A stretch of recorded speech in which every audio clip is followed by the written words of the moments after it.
Welcome to Core Concepts from Dent Gaming. Let's see this build. Hey guys, what is up? Got another build for you today. This is Encircle. It is actually a prototype I'm working on. I've been kind of fascinated a little bit more with actually, instead of building high spec builds, but building weapon systems that work pretty well together. And I think I'm on to something with this particular build. Let's go ahead and break down why I think that. We are running the Bad Cook, which actually, you know, these statistics here remind me of machine guns.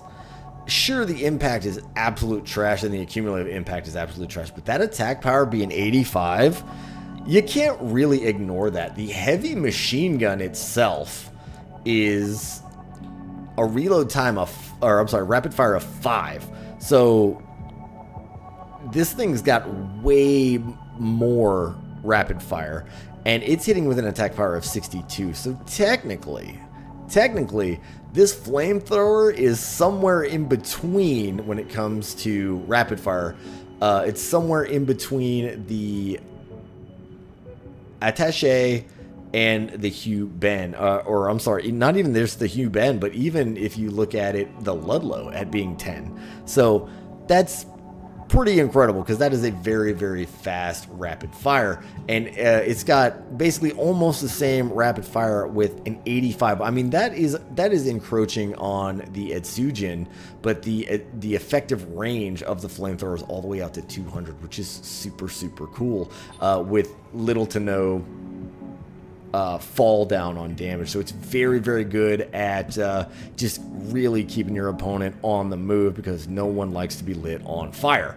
Moving on to the left arm, I am running the Yangshu, which is just a fun little, I just love that explosive thrower action. The one thing I don't like about it is it makes you stay still, but there are two ways to use this. So you can actually use the horizontal, or you can push and hold that button and get a more vertical throw, which actually gives you a bigger blast radius. If they're standing directly in front of you, use that one because it's hilarious. Anyway, moving on, we've got the Act 2 missiles on the back right. I'm running these because they're basically almost exactly like the Act 1s, except for there's 2 of them. So that's always nice to have more than one missile tracking your target.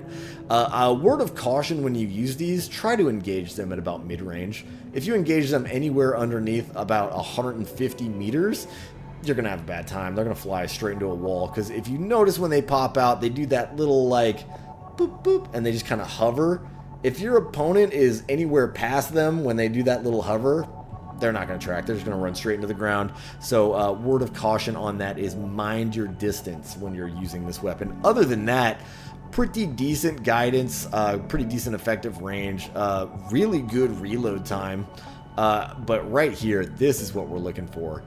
1,000 impact if they both hit. Over 1,000 impact. That's incredible. And that will let you absolutely use your flamethrower and your explosive thrower to the best of their abilities once those get a hit. Not to mention it is paired with the other back weapon, which is the Javelin Beta missile. This was very, very popular missile system in PvP, and it's because that impact is super high at 717, and that is for a single missile, and not to mention the reload time is very, very good, and I believe it partners very, very well with the Pursuit missiles. So if you look at the setup I have here, this will fire out and to the left of my craft, whereas this will actually start from left to right, so they make meeting in the middle. Not to mention you can keep constant pressure on your opponent outside of your circle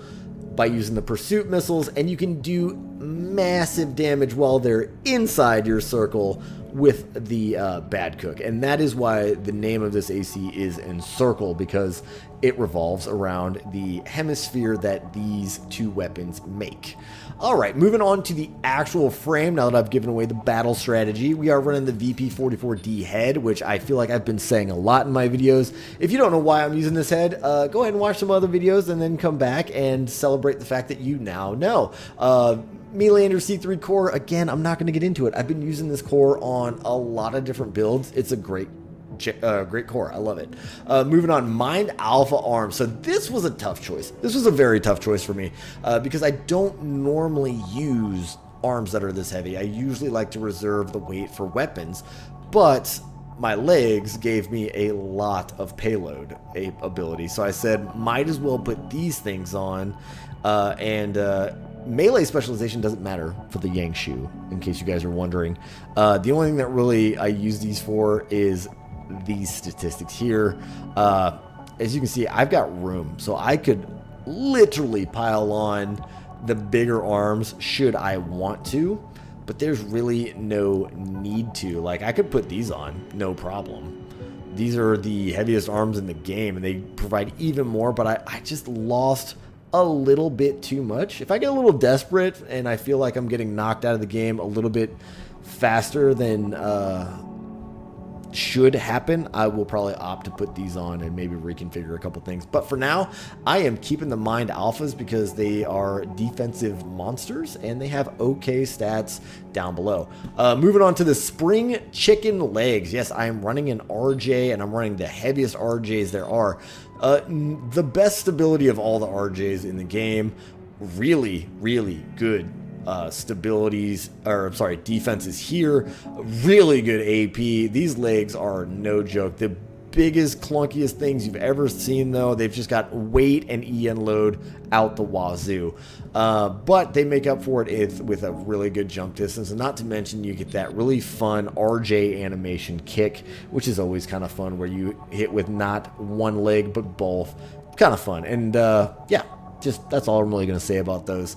It's one of the few RJs that I actually have, and it actually kind of plays into the fight style a little bit by going up and then going down, just kind of yo-yoing my opponent, which I like to do. It's a lot of fun.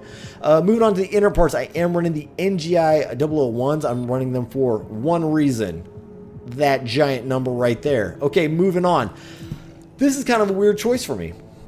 It's a super weird choice, but given the fact that I am running 3 missiles, well, technically 2 missiles, but they fires 3 missiles, I want to make sure that I'm missile friendly. I could honestly use something like this if I wanted to, just to bring this down and bring this up. I'm currently not doing that, but I definitely could, because I don't have any direct fire weapons. I've got I've got 2 spray weapons, so if you guys want to opt to do that, feel free. Moving on, Ming Tang generator. Yep, I love this generator. I don't think that's I don't really think that's a mystery. Like, I equip this a lot. What I am fascinated by, though, is how low my supply efficiency is. So the weapons platform I'm currently using, it just eats up energy. I mean, you guys can see, like, the Hokushi is a tank of a generator. It does well. It does slow me down. I mean, in all honesty, I could probably pop this thing on. Matter of fact, I think I will, because I don't know why it's not on there. Maybe it was on there at one point in time. But yeah, so I'm going to go with this because it has a decent EN and it's got the EN cap and the EN output I was looking for. That's odd. I guess I didn't save it right, but I'm pretty sure the Hokushi used to be the one on there. Anyway, pulse armor, just because I want to be that guy. I've got high defenses and a decently high AP. Might as well just armor myself up a little bit. Why not? All right, that's the build and battle strategy. Let me show you guys what this thing can do. Come here, Freud. All right, here we go. Yeehaw. All right, let's go ahead and boop, boop. Oh, that was delayed. Whoops, that was not good.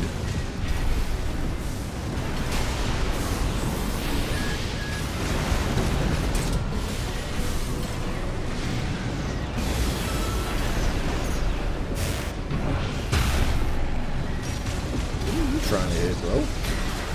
Who are you trying to hit?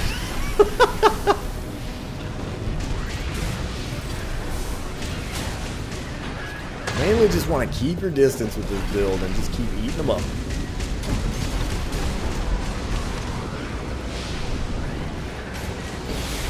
Don't forget you get when you land on the ground to readjust, you use some QB to do that, and you got that extra jump function of those legs.